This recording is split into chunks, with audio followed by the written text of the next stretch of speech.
Bismillahirrahmanirrahim. Today we will read the essay My Pet Dog.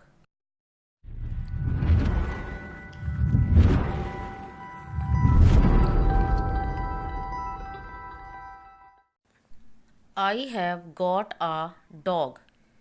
Its color is white. There are brown patches on its body. It can smell any danger.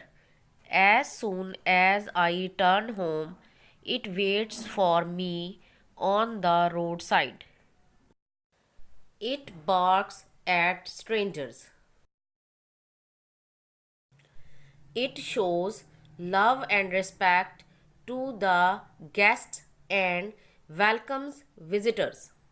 My younger brother and sister are fond of my dog. They play with it. It shows love to them. It goes along with me in the morning. It follows me to the nearby garden. It wanders about the plants. My dog guards the house like a watchman.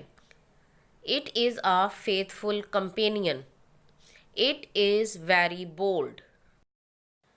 It takes risks to guard our house. I love my dog.